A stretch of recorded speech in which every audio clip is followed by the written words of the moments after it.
Hello and welcome to Oral Exam. You've got it tuned to Muscatine Access Channel 9. I'm your host for this episode, Chad Bishop, and we're excited that you joined us for yet another one of these great programs that basically produces a virtual concert for you to watch at home through our debut watch parties and then share amongst your friends and family.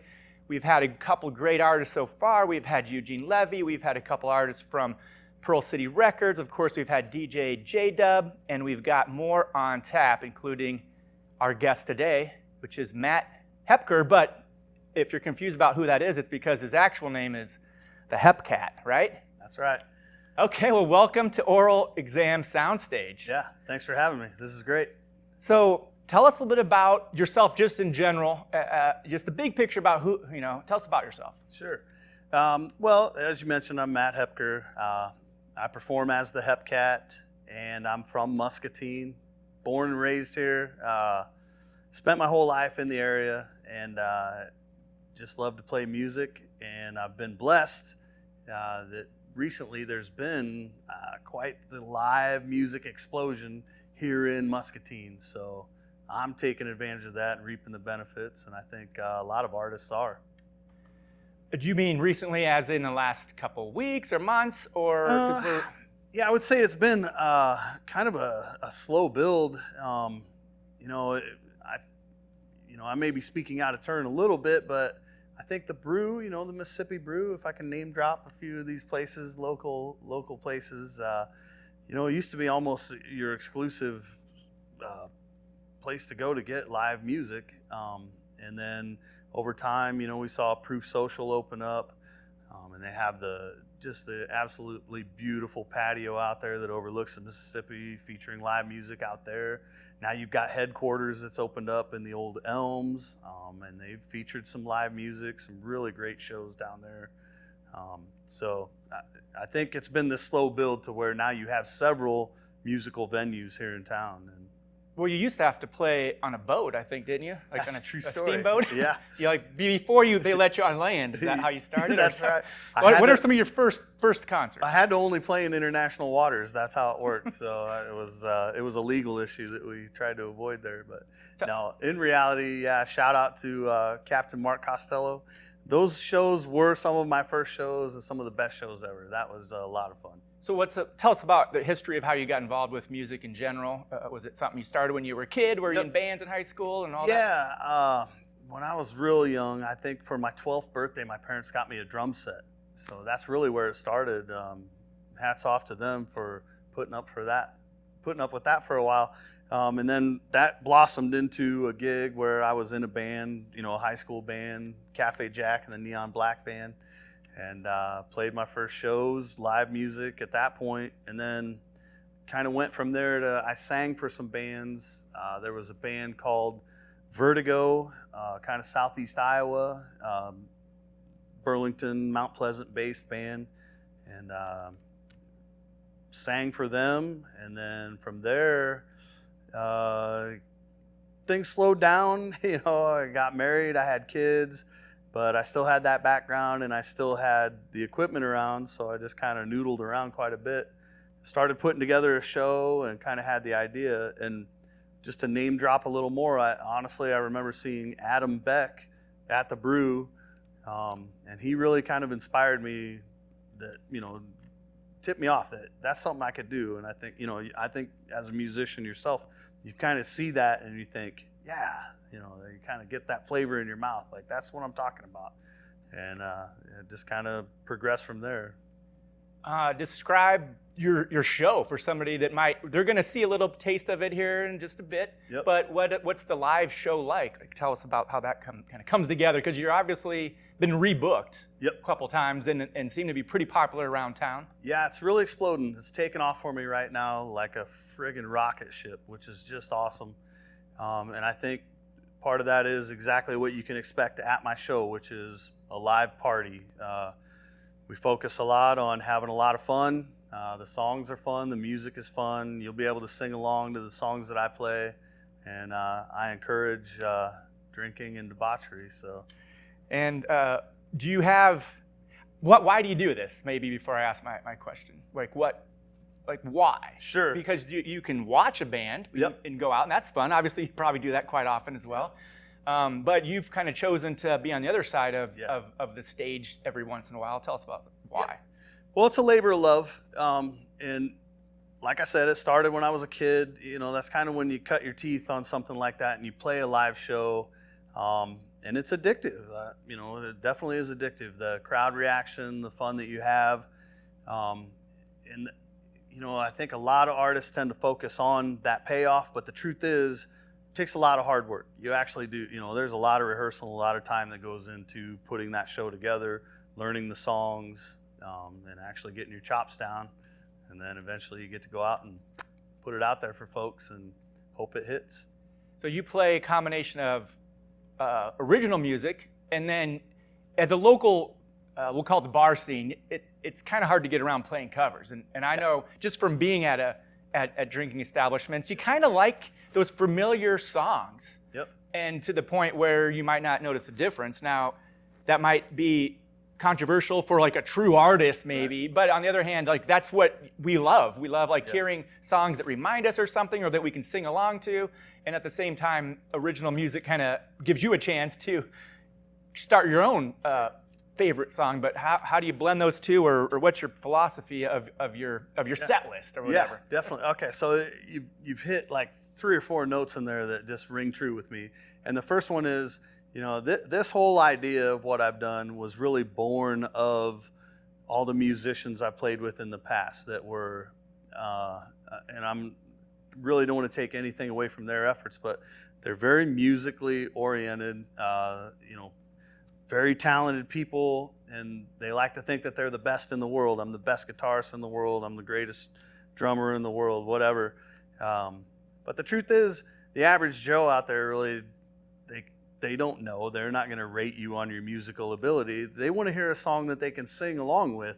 And that's where this whole idea that I've done was born, was that's what I want to give to the people. I want to play songs that you can sing along with. We can drink a beer together. You can sing, I can sing, and we'll all have a good time. That's really the essence of a Hepkat show right there. So it sounds like you have fun along with the audience, which I bet that's what you were talking about when you mentioned how much rehearsal. You probably got your set memorized frontwards, backwards, so that you can kind of relax during the show. You know, like it's not new to you. This is something you've done for a while, so you can relax and kind of go with the flow.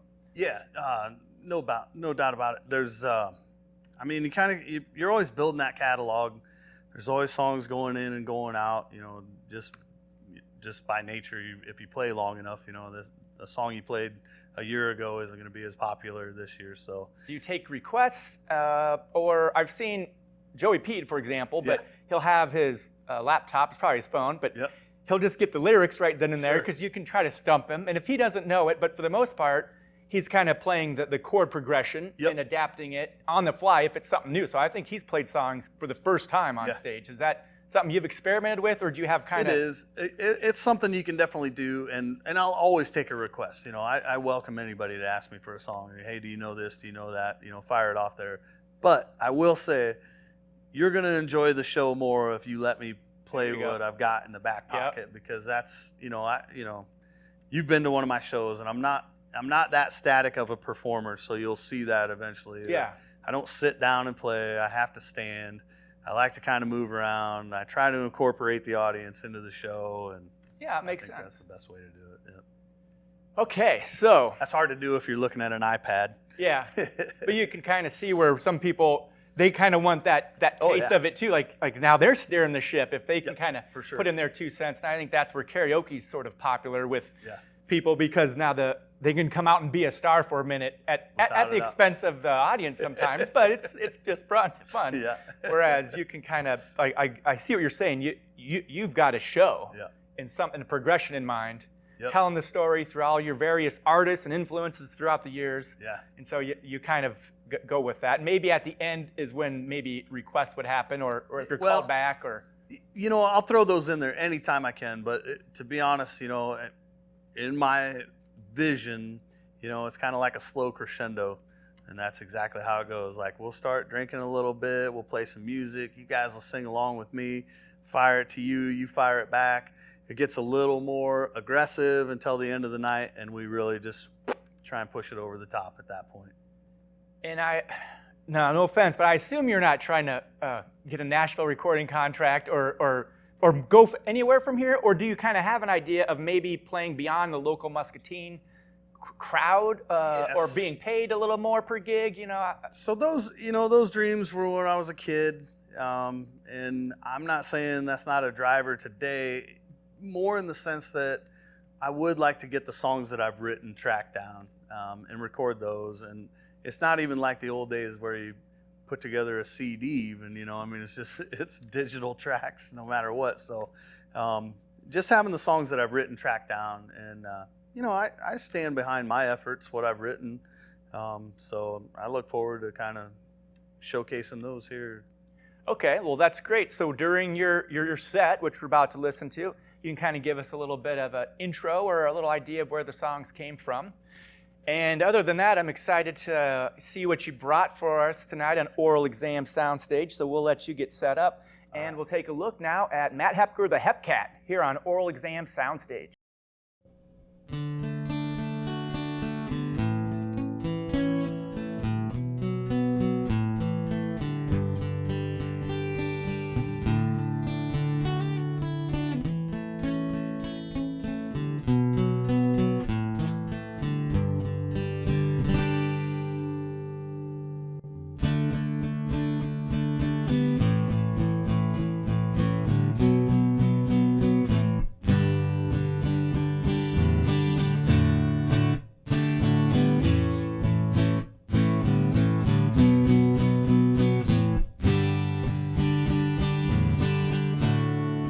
Used to come easy,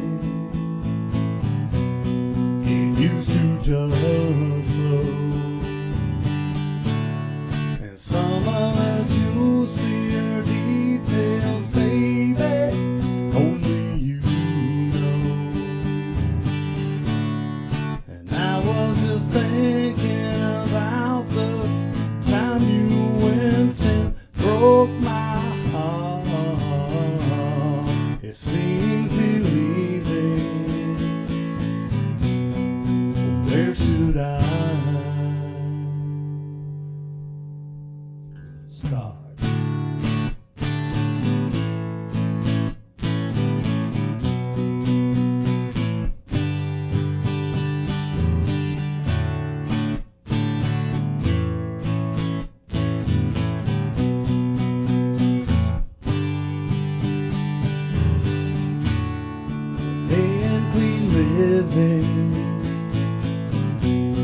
Ain't never been friends, and some of the toes that I've stepped on, I'm always making amends. And I was just trying to remember the last time we went and fell apart. It seems believing. Where should I?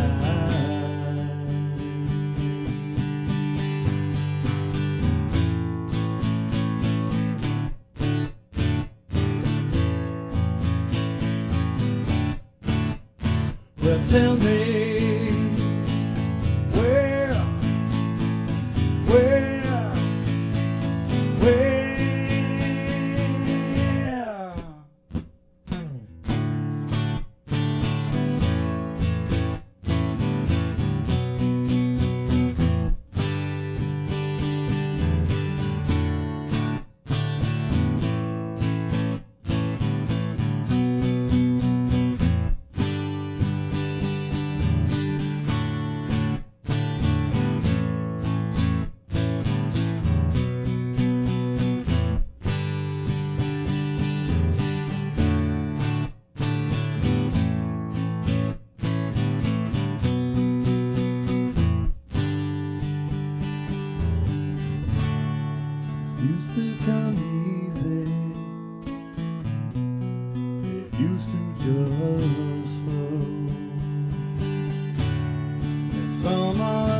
All right, well, this next song I wrote a long time ago, and I was not as quite a mature person as I am now.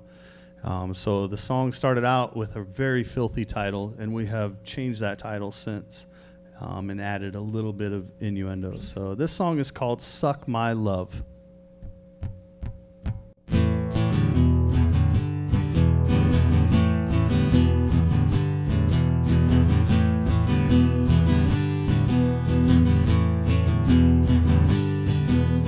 First there was a comet.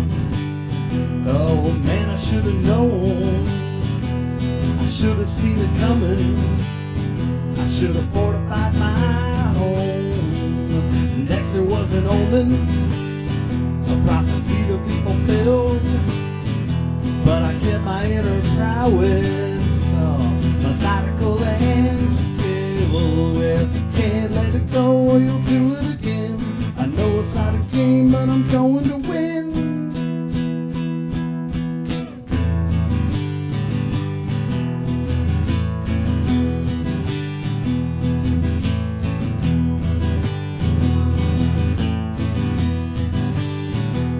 Deception was a blessing, a ringing in my ears. I'm beating on a dead horse. I've ridden it for years. The pain and the hate, and man, all that stuff was yours. I sing among you sinners, the blessed dance with hoes. Well, I can't let it go, do it again. I know it's not a game, but I'm going to win. I got better ways for you to practice your sin. I said to suck my love. Whoa, whoa, I'll suck it.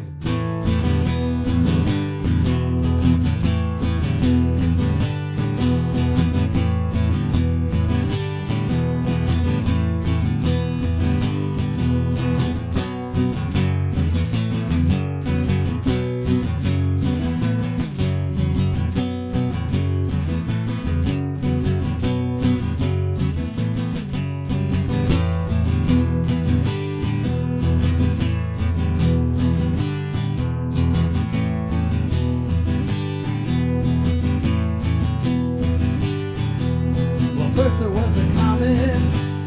Oh man, I should have known. I should have run for cover. I should have fortified my home. All the pain and the hate, man, all that stuff was yours. A saint among you sinners, the blessed dance with hoes. I'll suck. I'll suck. Well, suck, suck, suck, suck, suck. My.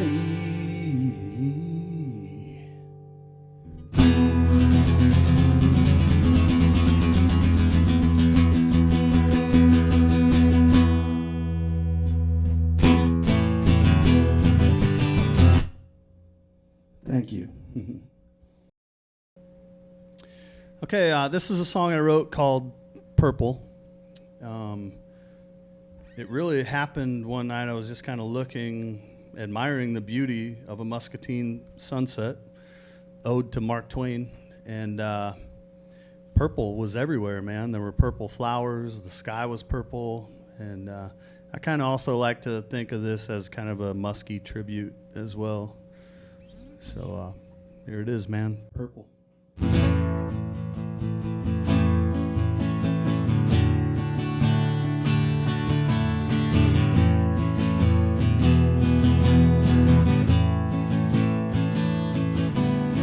Purple is a popular color in Mother Nature. It's everywhere I look. Trixie is a beautiful lover. What a wonderful creature, and she's the one I took. That wish I made finally came true. You know the one I'm talking about. I'm standing in Mom's front yard. The sun's finally come out, and who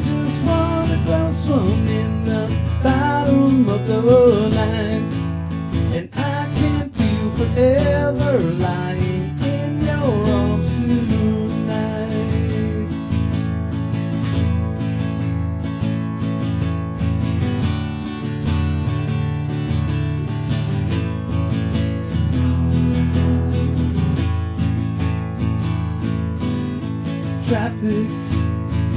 There is unknown arrows, chasing broken arrows. Wonder where I will go. Baseball is America's pastime, one of the best times I think I'll ever know. That wish I made finally came true. You know the one I'm talking about. I'm standing in your mom's front yard. The sun's finally come out, and we just want a close one in the bottom of the night. And I can feel forever lying in your arms tonight.